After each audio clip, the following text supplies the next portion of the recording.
بسم اللہ الرحمن الرحیم وَلِأَبَوَيْهِ لِكُلِّ وَاحِدٍ مِّنْهُمَا السُّدُسُ، اور مرنے والے والدین کے لیے ہر ایک کے لیے چھٹا حصہ ہے۔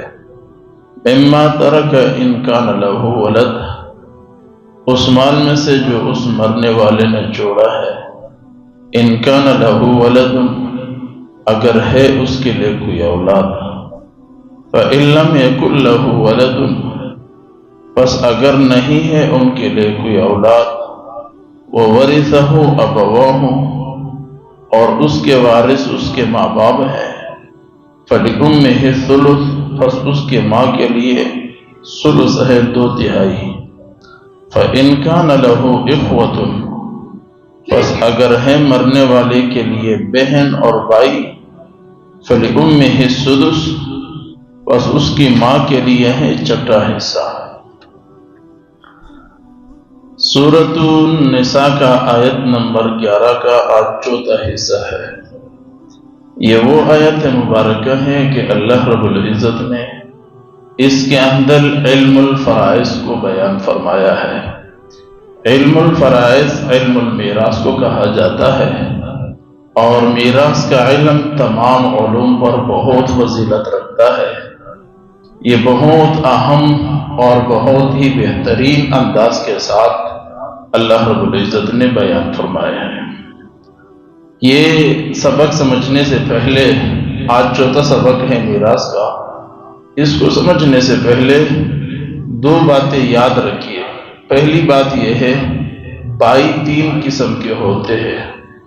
ایک حقیقی بھائی جو ماں باپ شریک ہوتا ہے، اور دوسرا علاتی بھائی جو صرف باپ شریک ہوتا ہے، ماں الگ الگ ہوتی ہے۔ تیسرا اخیافی بھائی جو ماں شریک ہوتا ہے، باپ الگ الگ ہوتا ہے۔ یہ 3 بھائی ہوتے ہیں، اور شریعت کے اندر میراث کے تقسیم کے وقت ان تینوں بھائیوں کے حصوں میں بھی فرق آتا ہے۔ حقیقی بھائی کے حصے اور بنتے ہیں، علاتی بھائی باپ شریک کے اور حصے بنتے ہیں، اخیافی بھائی ماں شریک کے اور حصے بنتے ہیں۔ یہ الگ الگ تقسیم ہوتے ہیں۔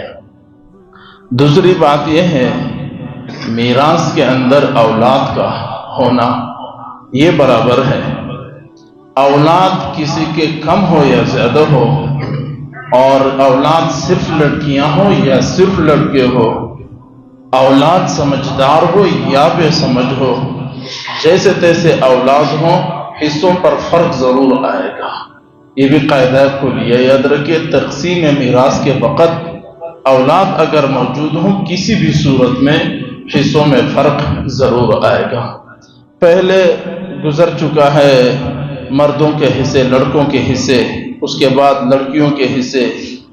آج کے درس میں اللہ رب العزت والدین کے حصے کو بیان فرماتے ہیں۔ ان کانت واحد وَلِأَبَوَيْهِ لِكُلِّ وَاحِدٍ مِّنْهُمَا السُّدُسُ، اگر کسی کے ماں باپ زندہ ہو اور آدمی مر جائے تو ماں باپ کو چھٹا حصہ ملے گا، مما ترک، جو کچھ اس نے چھوڑا ہو۔ یہ اس صورت میں ان کان لہ ولد، اگر اس کے لیے کوئی اولاد موجود ہو۔ مسئلہ یہ ہے، یہ صورت مسئلہ وہ یہ بنے گا، آدمی مر جائے، اس کے ماں باپ زندہ ہو، اور اس آدمی کے اولاد بھی ہو۔ ان کان لہ ولد، اس کے اولاد بھی ہو، چاہے لڑکیاں ہو چاہے لڑکے ہو، چاہے ایک ہو چاہے زیادہ ہو۔ اگر اس کے اولاد موجود ہیں اور ماں باپ بھی موجود ہے، ایسے صورت میں مال کو 6 حصوں پر تقسیم کیا جائے گا۔ اس کا مسئلہ 6 سے حل ہوگا۔ 6 سے ایسا حل ہوگا کہ 1 حصہ ماں کو ملے گا، 1 حصہ باپ کو ملے گا، باقی 4 حصے اس کے اولاد کو ملیں گے۔ اس کو کہتے ہیں منہما السدس۔ منہما سے مراد ماں باپ ہے، کہ ماں باپ کو چھٹا حصہ ملے گا۔ مسئلہ 6 کے عدد سے حل کریں گے۔ پہلے 2 حصے نکالیں، 1 حصہ ماں باپ کو جائے گا، باقی 4 حصے اس کے اولاد میں تقسیم ہوں گے۔ یہ اس صورت میں جب مرنے والا کوئی جائیداد یا کوئی منقولی یا غیر منقولی جائیداد چھوڑ دے اور اولاد بھی چھوڑ دے۔ اور دوسرا مسئلہ فَإِن كَانَ لَهُ وَلَدٌ فَإِن لَّمْ يَكُن لَّهُ وَلَدٌ وَوَرِثَهُ أَبَوَاهُ فَلِأُمِّهِ الثُّلُثُ۔ اگر مرنے والا آدمی ایسے حالت میں مر گیا ہے کہ اس کے پیچھے اس کے اولاد نہیں ہیں، صرف اس کے ماں باپ موجود ہیں، تو ماں باپ کو تیسرا حصہ ملے گا، ماں کے لیے تیسرا حصہ ہوگا، یعنی ڈبل ہو جائے گا۔ اب یہ مسئلہ 3 کی عادت سے حل ہوگا۔ 3 کی عادت سے ایسا حل ہوگا کہ ایک حصہ ماں کو جائے گا، تیسرا حصہ جس کو 2/3 حصہ کہا جاتا ہے وہ ماں کو ملے گا، باقی 2 حصے اس کے والد کو ملیں گے۔ یہ اس صورت میں جب اولاد نہیں ہے۔ اگر اولاد ہوں گے تو پھر چھٹا حصہ ہے ماں باپ کے لیے، اگر اولاد نہیں ہے تو پھر ماں باپ کے لیے تیسرا حصہ بنے گا، 2/3 کا حصہ بنے گا، اور باقی جو میراث کے احکامات ہیں وہ بھی اس کے اوپر جاری ہوں گے۔ فَإِن لَّمْ يَكُن لَّهُ وَلَدٌ وَوَرِثَهُ أَبَوَاهُ فَلِأُمِّهِ الثُّلُثُ۔ یہاں پر ایک اور بھی بات یاد رکھیے، ماں کا حصہ پوتوں نواسوں کے ہوتے ہوئے کم اور زیادہ ہوگا، چاہے وہ لڑکے ہوں یا لڑکیاں ہوں۔ اولاد ہیں تو چھٹا حصہ، اولاد نہیں ہے تو اس کے لیے تیسرا حصہ۔ یہ جو ماں باپ کے حصوں میں فرق آ رہا ہے یہ مرنے والے کے اولاد پر مشتمل ہے، اولاد ہوں گے تو ایک طرح ہوگا، اولاد نہیں ہوں گے تو دوسرے طرح ہوگا۔ تیسرا مسئلہ فَإِن كَانَ لَهُ إِخْوَةٌ فَلِأُمِّهِ السُّدُسُ۔ اگر مرنے والا ایسے حالت میں مر گیا کہ اس کی اولاد کی بات نہیں، اس کی بہن اور بھائی موجود ہے، فَلِأُمِّهِ السُّدُسُ، تو اس کی ماں کے لیے چھٹا حصہ ہوگا۔ یہاں جو بہت ضروری مسئلہ ہے وہ یہ سمجھ لے، آدمی مر گیا، اس کے بہن بھائی موجود ہے، اس کے بہن بھائی کو کچھ نہیں ملے گا، اگرچہ بہن بھائیوں کی وجہ سے اس کا ماں کا حصہ کم ہوا، 3 ملنا تھا، چھٹا حصہ ملے گا، لیکن پھر بھی ان بہن بھائیوں کو کچھ نہیں ملے گا۔ کیوں؟